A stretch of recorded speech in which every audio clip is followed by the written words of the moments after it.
Oh, hi. Look. Good morning. My name is Lisa White. I'm the Health Promotion Manager. Welcome to Thursday morning coffee break. This morning's discussion is going to be about pre, during, and post-deployment stress. Before we get started, I just want to let you know that the information that I'm going to provide to you today is from the Department of National Defense and Strengthening the Forces. And so only trained facilitators are able to deliver this information, and it isn't for anybody to buy, sell, or trade. So just to let you know that. What a beautiful day out there. Have you guys been out yet? It's gorgeous. I went out early this morning for a walk. The Sartecs and the aircrafts were buzzing around out there. It's warm. It's a beautiful day. So I hope I don't keep you for too long this morning, but I'm going to share a little bit of information with you that I have. I'm going to share some information, but I'm also going to share some of my own personal experiences. For those of you who don't know me, I spent time in a military family. I was at one point married to a military member, and I lived in the PMQs, and I was posted, and I had my husband go away. So I kind of have a bit of an understanding of what it feels like to be a part of a military family. And I've been out in Greenwood now. That's probably what brought me here, was we got posted out here in '99. So I've been out here 21 years now. And I can still remember being posted out here with a 4-year-old and a 2-year-old son and a cat, and coming to a base that I was very unfamiliar with and to a province that I've never visited before. So it was quite a learning experience for me, and it was some trying times, and I will share some of that as I share some points with you along the way this morning. And just if you're not sure, if you haven't been on the MFRC website in a little while, I think it's every Tuesday, but I know that the MFRC have tips and things on there for people with families of deployed members. And I just watched the last one, and I pinned it up on our Facebook page. So they're coming to you with tips and strategies, and I think it's great. And so this information is probably going to be just sort of in parallel and to what they're doing each week, bringing you some tips over there. So let's get started. As we know, there's some phases that you go through when military members and their families are preparing for a deployment. Good morning. How's it going? I see you guys out there. Hi. There's some phases that we go through, and it's the pre-deployment. So we'll talk about 3. We're going to talk about pre-deployment. And in that stage, we're going to talk about anticipation of loss, detachment and withdrawal. We'll talk about during deployment and what are some of the things that members and their families go through during a deployment. So we'll talk about emotional disorganization, recovery and stabilitization, and anticipation of homecoming. And in the last phase, the post-deployment, we'll talk about relationship renegotiated and reintegration and stabilization into the families.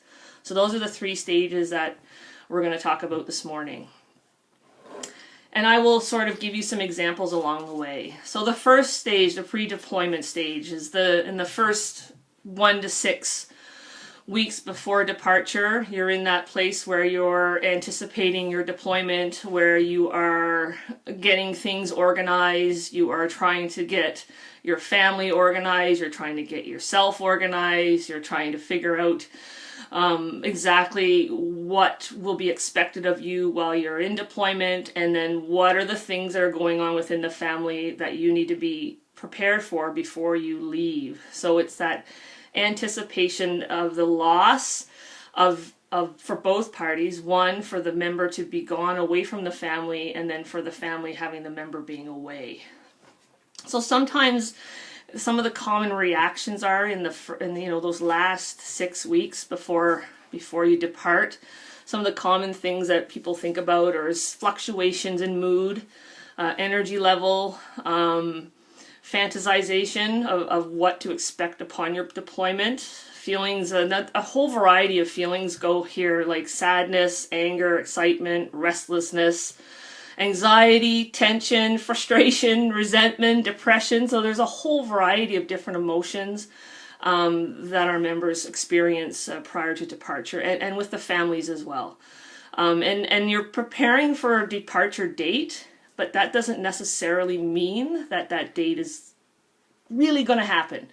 I work a second job at Cleves, and I remember being in there. It was late on a Thursday. I was getting ready to close, and I had a military member come in, and he was a little frantic. And I said, well, just to let you know, we're closing in about 15 minutes. He goes, I really need your help. He said, I'm going away. We were supposed to leave in like 2 weeks, and we're leaving in 2 days, right? And he wanted to come in and get a whole bunch of hockey gear and stuff like that ready for his kids, because he was worried that his wife wasn't going to be able to know what to do when she came in and get her kids geared up for hockey. So I stayed back. We got him all the hockey gear and stuff that he needed, and then he went out the door, and then 2 days later he was back. And I said, what are you doing here? I thought you were leaving. He goes, no, we're not leaving for a month now. So you can just imagine, preparing for a departure, and your departure isn't necessarily always on time. So that can be very frustrating. It can be very confusing for the family members, especially when you're prepping your family to get ready to go away. So some of the things to think about pre-deployment, some of the suggestions that they do is just to allow each family member to express how they're feeling.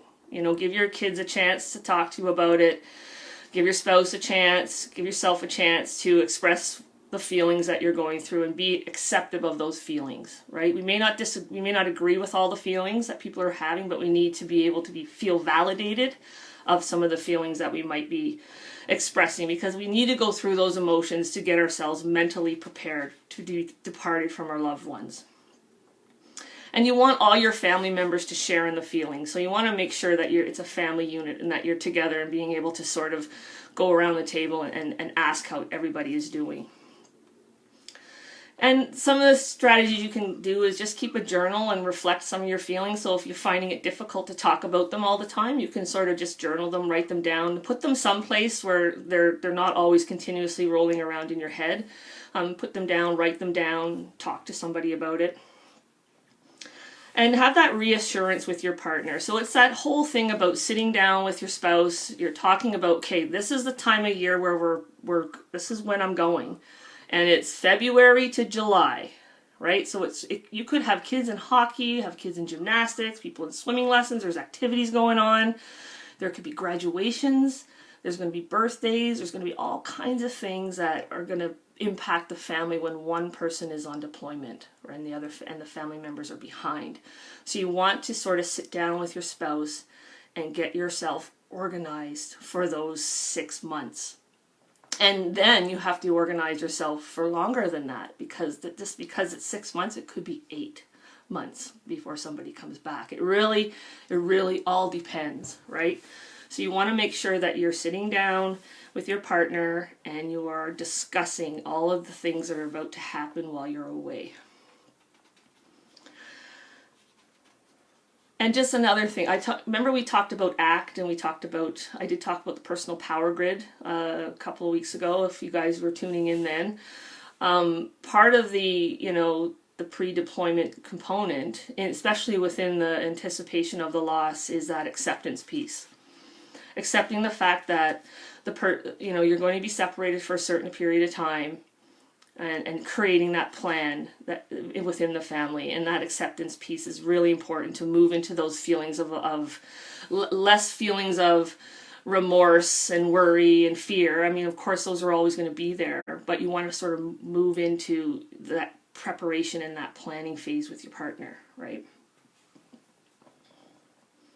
And that also, remember that it's just for a certain chunk of time, okay? So remember last Monday when I talked about the personal power grid, and we talked about hanging on, quitting, acceptance, and mastery, okay? So what sometimes could happen in a pre-deployment phase is that hanging on piece, where maybe you're fighting against this deployment mentally within yourself, that you just hoping that it's not going to happen, or you're fighting to not go. Not saying the member's doing this, but the family doesn't want the member to go, or whatever it could be, right?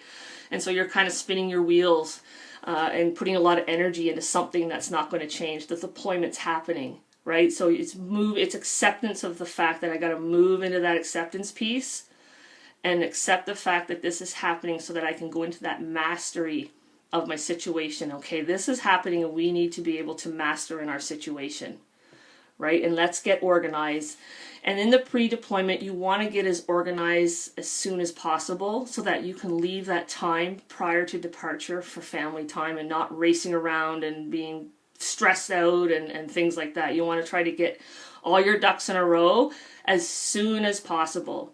So you're going to be working with your chain of command, you're going to be working with your family, you're going to be working with the resources that you have available to you. I remember when I had my second son, I was in North Bay at the time, and he wasn't very old. I think he might have been 4 months old or something like that. And they were sending my husband away on ship for 2 months. He's in air defense, and he was going away for 2 months. And I had a 4-month-old and a 2.5-year-old, and it was winter time, like March, early March-ish time. And I was concerned about, snow removal. And so we had to, and I was young. I mean, I was only 26 or 27 at the time, right? So I was just sort of getting familiar with being a military spouse. And this is the first time he was leaving, and I didn't know what I was doing. And so the first thing we did prior to was we got connected with the resources that we knew we might need just in case I needed them while he was away.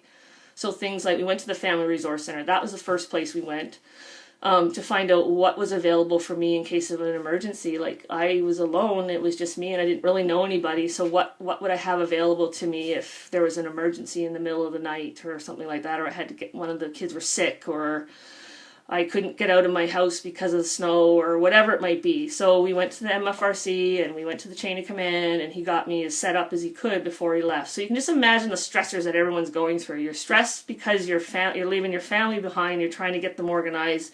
And then the stressors of going into the deployment and the unknown and to wherever you're going, depending on what it is. And there's that whole fear and anxiety and worry, and there's danger, and there's all kinds of things that you're facing when you're going into that. And then also the excitement of going, because he wanted to go. This is what he wanted to do. He signed up, and he was excited about his chance to go out on ship, and he was, I had to try to support him through that. And so you're going through all these emotions all around the same time, and you kind of gotta reel them all in and kind of get them organized, and you got to address them, and you got to let them happen. You got to have them, right?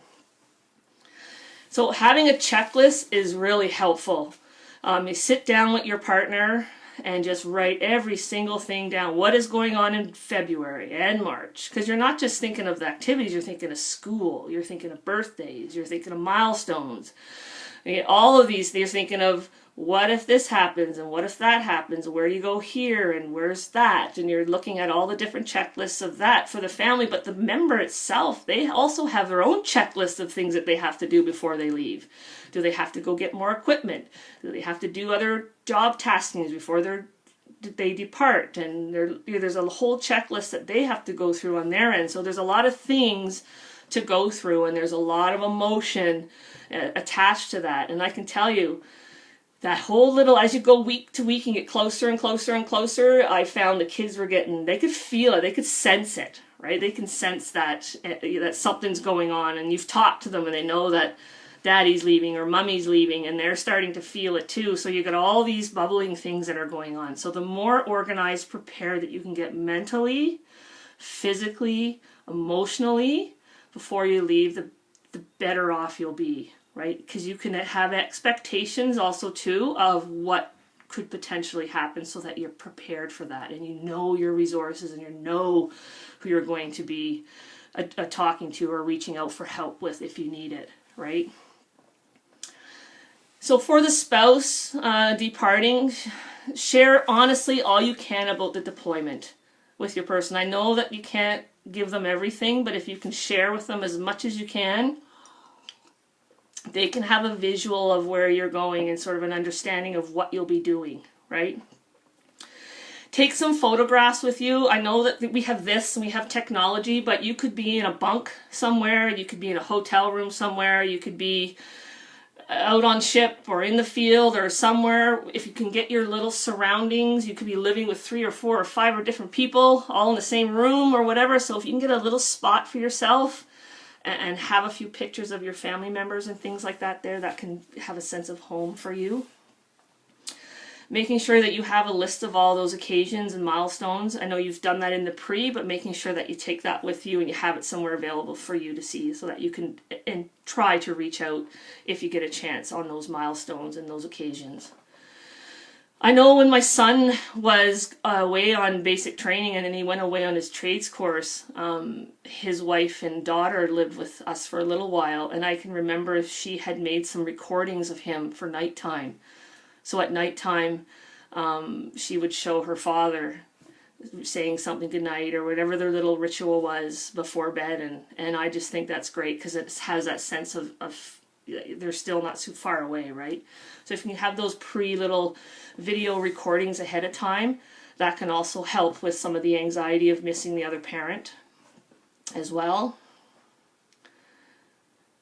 So any type of pre-deployment activities or for the family or for self or at the unit, if you get a chance to participate in those, try to get involved in some of those too, because you're having that sense of camaraderie, right? You have that sense of community if you get a chance to do that, and you're getting with the people that are going and the families. So I know that with technology now, we have 14 Wing Greenwood military families, so there's lots of support groups out there that you can get attached to, that you can have support.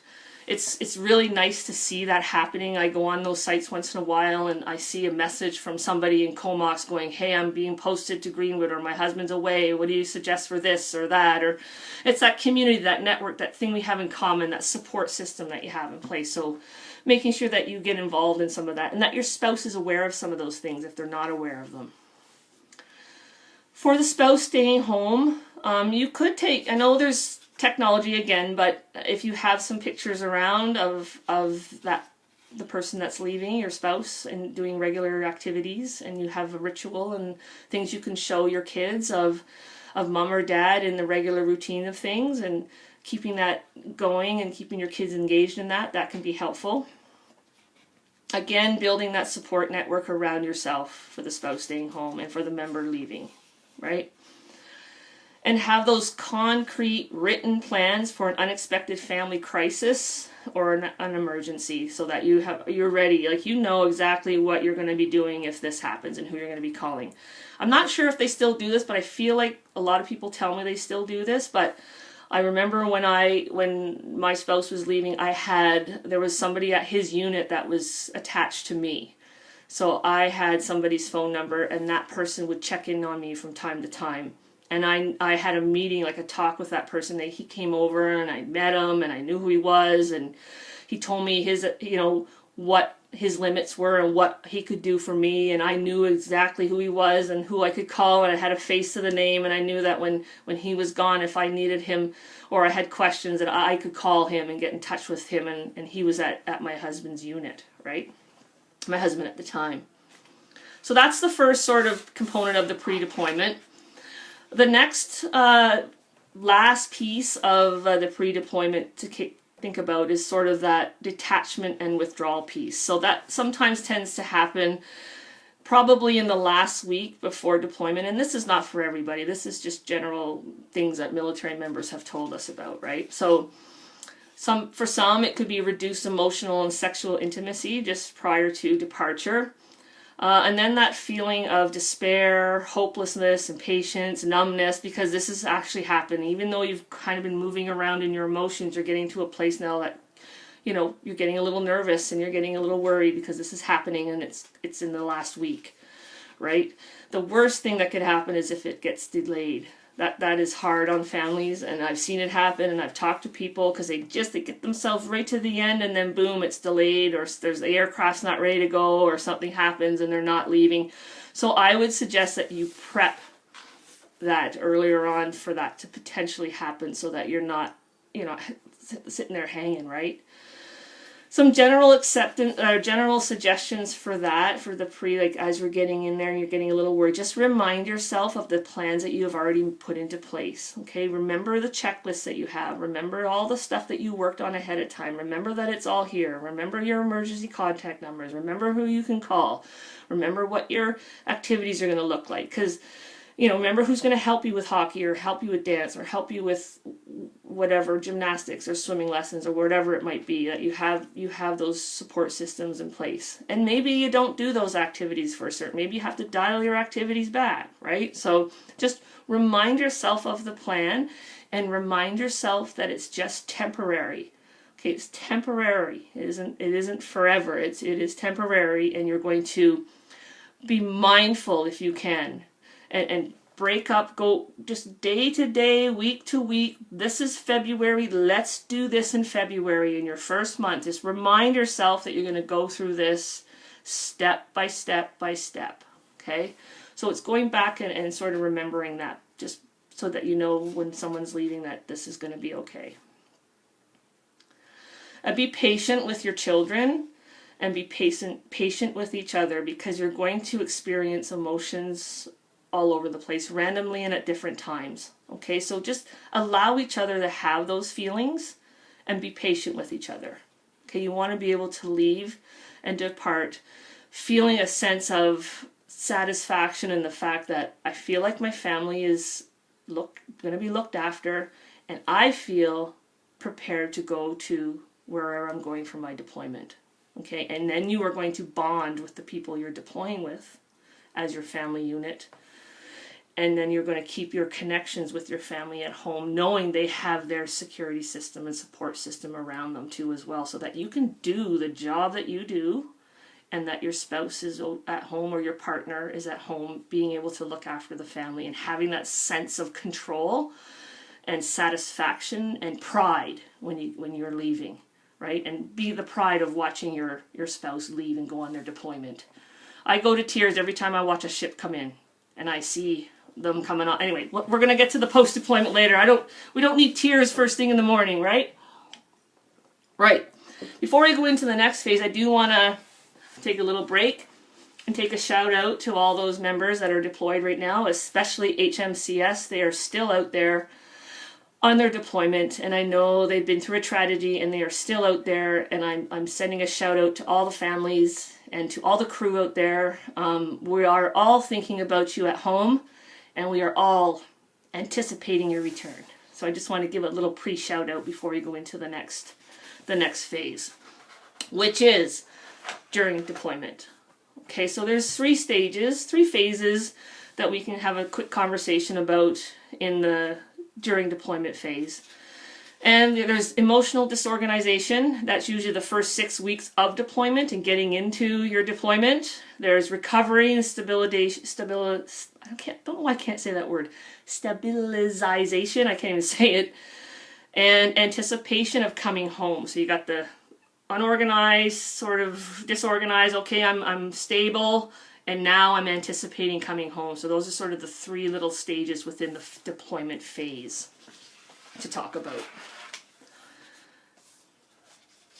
So the first one is emotional disorganization. So that's kind of you're arriving onto the scene. It's your first 6 weeks on deployment. You're getting into a place where the food is different, the weather's different, the altitude's different, your sleeping quarters are different, the people are different, the surroundings are different, your tasking is 24/7, and some of the things that you've done back home are going to be different when you're out on deployment. You think about the people that were deployed, I'm not too sure how long ago, but it was for COVID-19. These guys were working in their military units and things like that, and then they're deployed into long-term homes taking care of the elderly. So they're going from a place of work that they're familiar with and going into a whole other ball of wax that they're not maybe familiar with the job work, but it's in a different environment, maybe not what they're used to, right? So getting used to the new surroundings, the new job, the new protocols, the new chain of command, the new rules, all those things that you have to get used to, and being a little disorganized and feeling maybe lonely and detached and nervous and having some anxiety and some tension and things like that. Sometimes our appetite and our sleep is disturbed because we're away from home and in an unfamiliar environment. You might be in a bunk in a ship somewhere. You could be alone in a hotel room, or you could be 4 people to a room somewhere. You just really don't know what the environment's going to look like, or you're out in a tent somewhere, right? So again, you're getting through all those emotions once again that are going to be attached to being away from home. And some of them are guilt, anger, restlessness, confusion, depression, disorganization, indecision, loneliness, vulnerability, irritability, and so on. So there's a variety of different emotions that our members go through. They're common reactions to getting out into a new deployment. Also, on the flip side, excitement. You know, this is what I'm signed up to do. And I'm proud to be doing that. And I am excited about the job I'm doing, but I'm still having all these other feelings. It's okay to have a variety of different things you're going through, right? So if you get a chance, I mean, you know that time is going to help you with that, right? You got to take time to get used to your sleeping quarters and those types of things. That's going to take a little bit of time before you get into that stabilization phase. But the disorientation and that's temporary, and that's quite common for people to go through that. So one of the things you can do is you can keep in touch with your family and everyday events that are going on. Share your feelings. Okay, there's a padre out there that's attached to your deployment, so don't be afraid to reach out to peers, colleagues, home when you get a chance. And remember that you're going to be acting in the situation, the acceptance piece, and you want to master in the situation that you're in. Okay, the best that you can. In the situation, and again, it's temporary, so just take it one step at a time. Keep in touch with your chain of command. Don't isolate yourself when you're away, and don't go through something on your own. Making sure that you have those support systems in place, those numbers you can call while you're away, and people that you can talk to, right?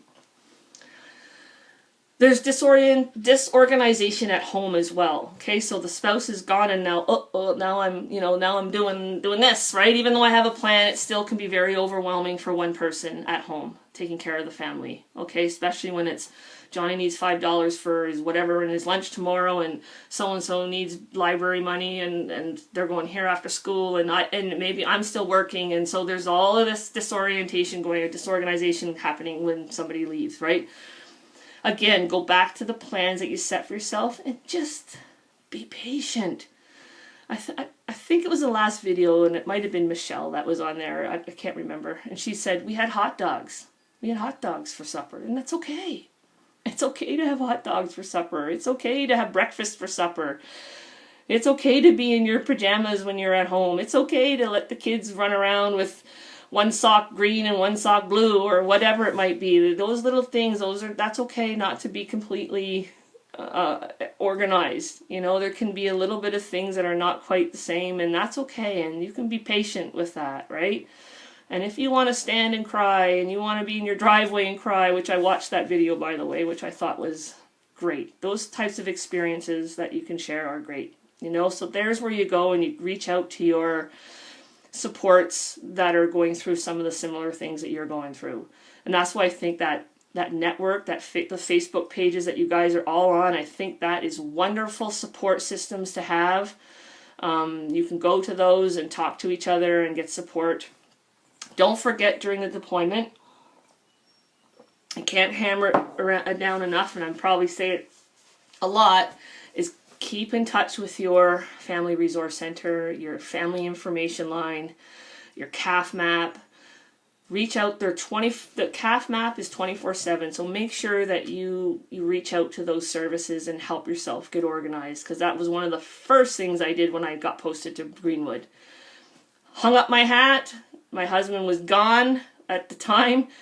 It's almost like we planted our feet. We were in a hotel for 5 days. That was a nightmare with two boys, 4 and 2, trying to wait for our stuff to get here. Anyway, once all that was there, the first thing I did is I went to the Family Resource Center to find out what services were available to me.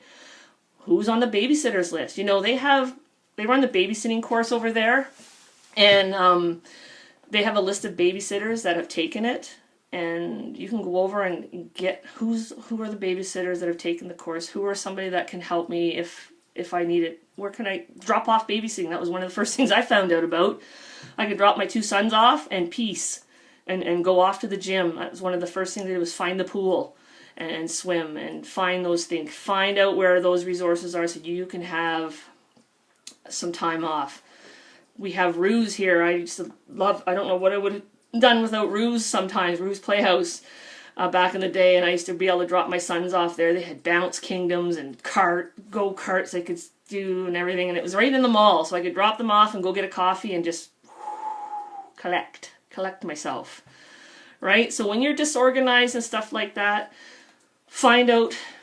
check your checklist, find out what you can do to help you with that, and get organized, and be patient, and don't worry so much about the smaller things like the housework and the yard work, and just be with your kids, do the best that you can, use your resources, and try to maintain a healthy diet, eat as best you can, try to get some sleep, get out there and get some exercises. When I was a fitness instructor, I used to talk to military members about, these are some things that your wives can do or your husbands can do when you're away. I used to take my kids to the park, and while they were running around, I was running around. Like, I can remember doing bench presses with them on the teeter-totter and things like that to try to get exercise. And if I couldn't afford it to drop my kids off somewhere, I used to go go right out in your community and find stuff. Explore your community, take your kids with you, take some snacks, explore your community, go and get out and get some fresh air. If it's winter time, get dressed up, get warm, go out, play in the snow, build a snow fort, get some snacks, do whatever. So get out there and get out in your environment and explore with your kids, and try to maintain that stability with eating well, sleeping, and getting some exercise. That also can help for both members when the member's away. So the member being able to make sure that they're looking after their diet and all that while they're away, and exercise as best that they can. I know that does change when you're away, but making sure you try to do the best you can for your health. That's all part of your resiliency piece, right? You want to make sure you take care of. Okay. So, moving into recovery and stabilitation. I don't know why I can't say that word. That timing can vary. So, we talked about the first 6 weeks, after you get out onto your deployment. Then we're talking about everybody sort of stabilizing, sort of getting into a routine of things. Okay? And that's a really comfortable place to sometimes get into, right? The only thing that's uncomfortable and takes some time to get used to is when the person comes back. But we'll talk about that. So when you get into that recovery piece, that means that, okay, the kids have a routine and I have a routine. I'm kind of a little bit organized here. I think I found all the socks that were missing in the house, and I'm getting caught up with some laundry, and I'm getting the kids are off to school or whatever it might be, and I got the driveway shovel. Things are starting to fall into place. I know who to call. I've made some phone calls. I know where my babysitters are. I know where my resources are, and I'm kind of stabilizing and getting myself into a routine now. And that can be a good feeling. But sometimes when the dust settles a little bit, that's when we start to feel that loneliness, and we start to miss that person, and we start to worry about that person, and so on. So those types of feelings can also resurface, because when you're disorganized, you don't sometimes have time to think about that until you're in bed and it's nighttime and you're like, right? But those types of emotions can come back. Again, acknowledge them, remind yourself that it's just temporary, and allow them to go over here for a while. Okay, because things will come back soon, because you're in the stabilization period. Things will come back to normal soon. Maybe not the same normal, but some sort of normal for the family, and I'll talk about that. Some concerns in the stabilization for both members can be that the person is coping well without you, and that can be a good thing, but that can also be,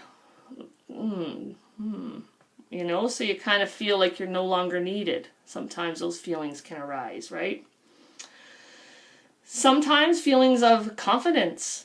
I feel confident, I feel independent, I feel freedom, pride, and then there's sort of that isolation, anxiety, and depression. So you got all these kinds of feelings that can be going on through the stabilization period. Some suggestion. Enjoy new skills, enjoy the different freedoms that you have, and then the independence that you have, and the growth that you're having. Okay, so I learned a lot when my spouse was gone for the first time, when he was away, and I had a 4-year-old and a 2-year-old by myself. I figured it out, right? And I felt good about that. I was taking care of the finances, I was taking care of the groceries, I was taking care of the activities, I was taking care of the kids, I was trying to take care of myself, and so on. You feel that good sense of independence, right? And that's a good thing. So celebrate those. Celebrate that strength and that growth. And then for the spouse who's over in deployment, they're feeling some of these senses of pride and accomplishment, and that they're serving their country, and that they're feeling the pride in that. But they could also be experiencing the whole other ball of wax out there on a deployment. There could be a loss, there can be grief, there can be trauma, there can be fatigue, there can be all kinds of other things going on out there in the deployment too as well, right? That we at home may not know right away, because we don't always know everything that's going on over there. So that can be a sense of concern for the member being away, and for the spouse that's members gone, right? So what you can do for that is try to maintain that regular contact as much as you can with your deployed spouse. I know there's only so much you can do, but commit to what you can do and follow through with that for both parties' sake. And if you get a chance, have that separate time for your kids. So share the time, share the air. So when it's, you get that FaceTime, you want to allow your kids to have that time with the person that's away too as well. It's very important that they can get a little bit of one-on-one time if it's possible. Let each child have a chance to have that one-on-one time with the person that's away. And that could potentially happen within the stabilization period, and stable over here, and routines and exercise and things like that. We're kind of in a place where we can kind of do that now. It's really always going to depend on where you are and what type of deployment you're on, depending, right? You could be in a place where there's not a lot of contact, or you can be in a place where there's regular contact. It really depends, right?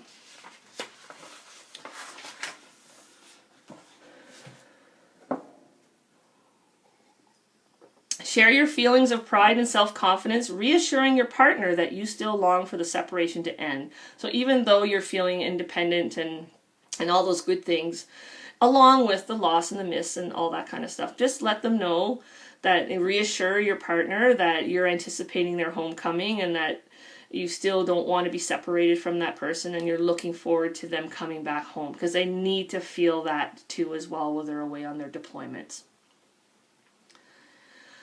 Encourage and assist your children to keep the absent parent as a vital part of the family. Okay, so to regular routines, if you can mention some of the things that the person does while they've been away, they're away, but some of the things that they would be doing if they had been at home. For example, if you're a family that says grace at night, grace every evening, and one person usually says it and they're not here, well, you say it, or allow one of the children to say it, or whatever it might be. Whatever the routines of it might be, allow one of your children to take over one of those responsibilities if it's within their skill set, right?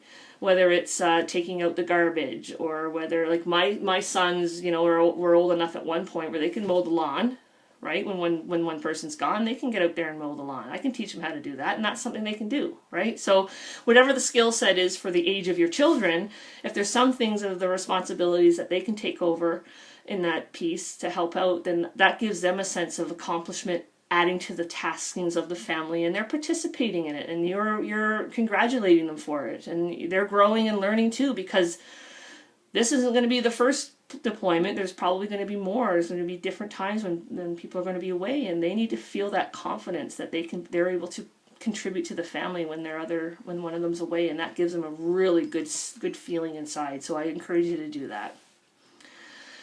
If possible, I know that the MFRC, I think they do, you guys correct me if I'm wrong, but I know sometimes they send out care packages, I think, or you can send your care package through them, or you can send them on your own. I'm not quite sure, but if you can find out from them how you can get care packages out to your spouses, that's something that you and your kids can work on together, deciding, okay, what can we put in a care package for mom or for dad from home that can give them a sense of feeling at home when they're away.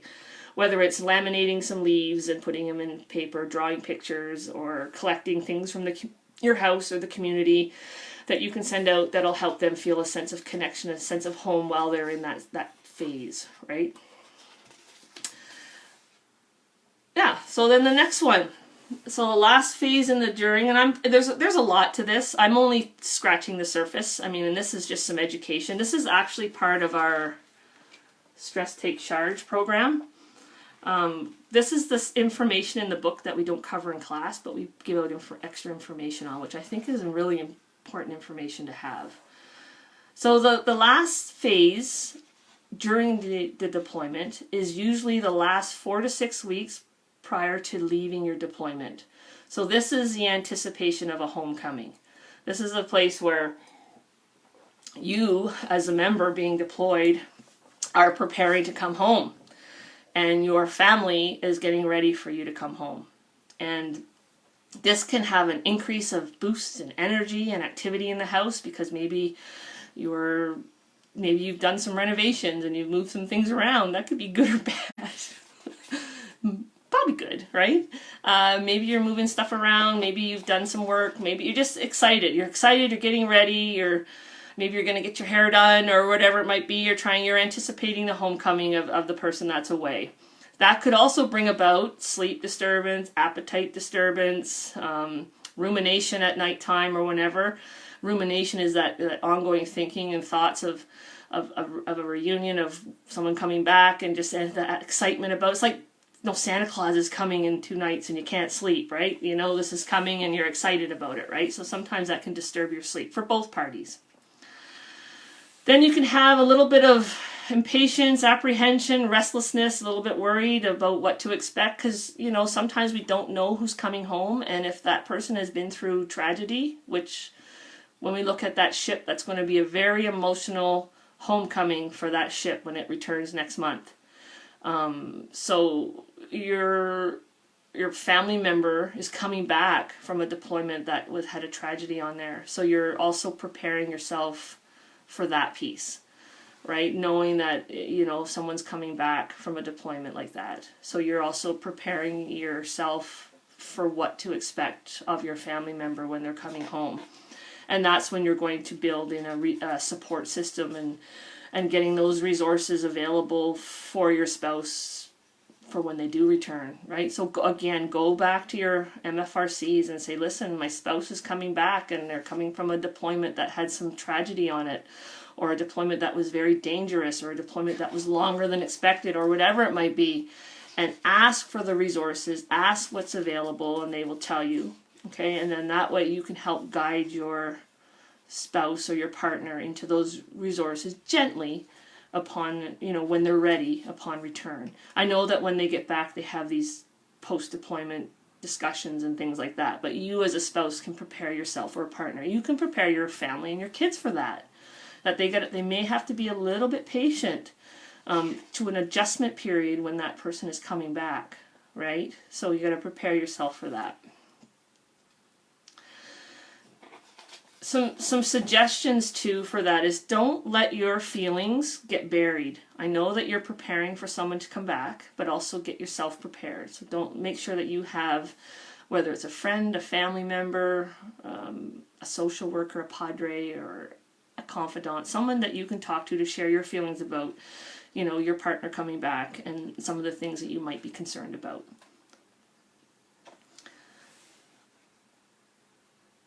Okay, so for the spouse that's deployed, so relay any, so here I'm going to start that again. Okay, so for the spouse at home, rely on your spouse away or certain information lines that are credible about the date, the location, and the information and all that stuff that you're going to get. So if the chain of command is in touch with you, or your spouse is in touch with you, stay focused on what they're telling you, and don't listen to all the rumors that are going around and all the social media stuff. Like, if there's something has happened and you're not, just stay focused, stay on the date, time, the location, and what to expect with the people that you trust. Like, if the chain of command is in touch with you, or if the MFRC is in touch with you, and your spouse is in touch with you. So stay focused on the information that they are giving you, and don't let outside influences get you going a little bit squirrely in your mind, right? If there's any type of reunion activities, try to participate in those and get prepared for those type of activities. Okay, so like I was saying, there's a ship coming home, and if there's activities and there's things that you can get involved in before they come back, you're going to get around your support system, and you're going to be able to talk to people that are going to be experiencing the same thing as you, right? Also, you're going to have to be, if you were someone that took over all the responsibilities, okay, and your spouse is coming back, you can anticipate the fact that you had all this control. Maybe you shared the control before, and now you have all the control, and now someone's coming back. Anticipate the fact that you're going to have a protected conversation with your spouse about how things are going to resume within the family. But in your mental mind, you're going to prepare for this. And if you go back to my second video clip, remember I talked to you about how to communicate. So if you want to go back to that, you should go back to that and look at that if you haven't seen it yet. So being able to set up a time and a conversation to have about how are we going to go back into some sense of normalcy upon your return. So these are things you're thinking about in the homecoming phase, like knowing that there's going to be some of these conversations that are going to happen, right? And that's good. So that's that one. Okay, so the last one is the post-deployment. And we're looking at relationships that are being renegotiated, and then we're looking at reintegration and stabilization into the family. I got that word right this time. Okay, so this is usually the first week to 6 weeks once somebody has returned home. Okay? And I find that as much as I was anticipating the return, and it was fantastic to have my spouse back, it was just as chaotic as it was before they left and when they first left. Like, it was everybody was a bit off. The kids were off, I was off, he was off, everybody was off, right? Everything was a bit weird at first, right? As happy as I was and as excited the kids were, it was still strange at the beginning of once my spouse returned. So it can take some time, and some of the reactions that some families have is difficulty reestablishing emotional and sexual intimacy. That can be something that's quite common. Feelings of excitement, disorganization, resentment, frustration, grieving a loss and freedom of independence, and then having that control. So the control pieces are changing now, okay? And also, I find sometimes too, upon somebody returning, is they could have been like, go, go, go, go, go, go, go, right? And they get home and they want to go, go, go, go, go. And it's just not the same. The pace is not the same at home as what you may have experienced out there, right? Like, it's different. You're coming home and you're ordering people around, and it's just, people have to remember this was my deployment face, and now I got to put my family face back on again. And that be patient to take that time for the person to reestablish themselves into the family again and putting their proper faces back on, right? This is my family face now, and I had my deployment face on for a while, and now I'm coming back, right? So some suggestions, again, like I said, be patient with your partner, be patient with your family member, because you're coming in and you want to go right back to what you were doing before, but this person has been doing all of that while you were gone. So you got to carefully move and navigate yourselves into shared responsibilities again. Celebrate together the personal growth. Be happy for the growth of the family and what the family's been through, and the vice versa. The family needs to be proud of the growth and the accomplishments of the person that's been away. Seek professional supports or counseling if you need, right? So military members may need to see a doctor or a psychologist or a padre or a social worker or a friend, right? And continue to look for any type of signs of critical incident stress or anything like that. There's a whole section on operational stress injuries, but I've talked about 4 categories before. So there's trauma, fatigue, moral injury, and grief. Oh, grief. Now you think about this ship that's coming back and how much grief and loss is going to be for the members coming back, right? So you're going to want to be careful. You want to keep an eye on those things and making sure, again, that you have those resources in place for the people coming off that ship, or for your family member if they're the ones that's coming off that ship soon, right? Or it depends, whatever deployment. Like we've had Afghanistan, and we've had Bosnia, we've had the Gulf War, we've had all kinds of different ones that people came off of. I know a friend of mine who had her son in Iraq when that whole thing was going on this winter time, and just the feeling of him coming back home and what he'd been through while he was out there in Iraq, right? So there's a lot of things to expect when your spouse is coming back, and they just might not be quite the same as what they were before. And we want to make sure that we look after that and keep an eye on that and make sure that we nip that early in the butt. And I know that I talked to you guys about the mental health continuum model a while ago in one of my clips, and I can't show it to you right now because it'd be backwards, but keep that in mind. It's, we want to make sure that ourselves and our spouse returning is okay and that they are doing well. Okay, so just be mindful of that, and again, have those resources prepared ahead of time. So that's the sort of the renegotiation component. And then when your integration and stabilization, okay, so this is where person has come back. It's been about 6 to 12 weeks since they have returned. Okay, and we have been working on our feelings of intimacy.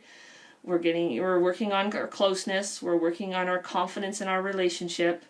We're working on stabilizing the kids. We're working on our finances. We're working on being back in a different environment. My spouse being back to work and me being, having that person back.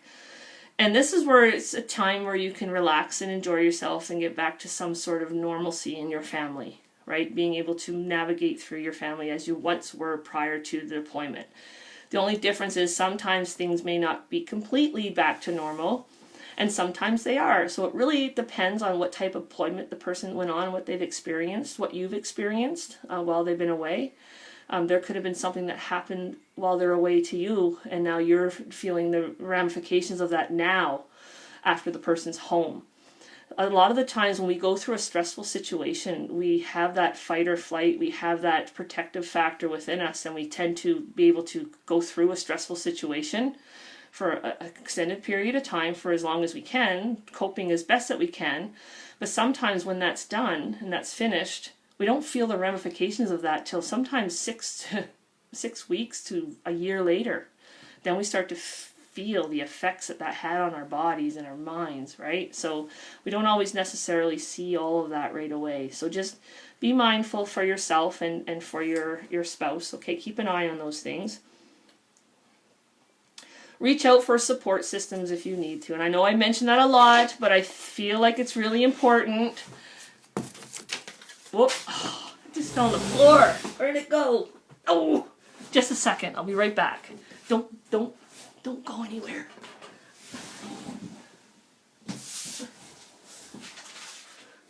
Peekaboo. Okay. That was embarrassing. Okay, so remember this. Remember, I know it's backwards, but this is our helping resources available in the Greenwood area. Okay, so if you need those types of resources, reach out to us at Health Promotion. Okay, we can give you those. MFRC, your Padre, your Chains of Command should have a copy of this. And Chain of Command, if you're out there and you don't have one, reach out to us and we will provide these to you. These are the resources that would be available to you. Does anybody who's watching? Be the person you know you can be. It's not easy, but you are. Yeah, that's true, Karen Freeman. Thank you for that. Morning, everybody. Well, thanks for tuning in. I know this was just a short blurb on pre, during, and post-deployment. There's a lot of good stuff out there. I just scratched the surface a little bit. But if you have any questions, you can always reach out to me and I'll set you to the certain resources that you need to be at, or maybe I can answer them myself. It's always a pleasure coming and seeing you guys. We've decided that for the summer we're going to stick with our Health Promotion Lives Mondays and Thursdays throughout the summertime. the good news is that we're going to be in the classroom again on September 3rd, hopefully. Hopefully our first class will be the first week of September. I'm looking forward to it. We'll see how it goes. We'll see what it's like. That's the first date of our first course, and we'll also be providing some virtual information in the fall as well. So if childcare is our issue and kids are not quite back to school, Jeanette will be coming to you through Zoom, and I will be in the classroom. And we're hoping, because we have a new setup in there, that Jeanette can zoom in and be in the classroom with you, with me, together as a group. So I'm really looking forward to that. So we're gonna continue to come to you Mondays and Thursdays. I hope you can join us. It's a pleasure to see you.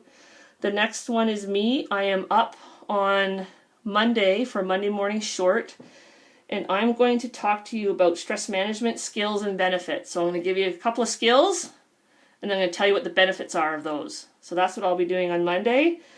Next Thursday, Jeanette's going to talk to you about sports supplements. And then the Monday after that, for her short, she's going to talk about the keto diet. So that's what's upcoming in the next couple of weeks for us. Keep an eye on our Facebook page.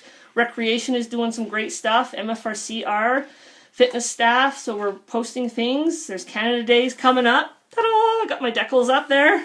So Canada Day is coming soon, and there'll be some things that are happening in the community that are upcoming. So keep an eye on that.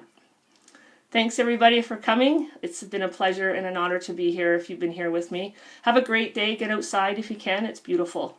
We'll talk to you later. Bye.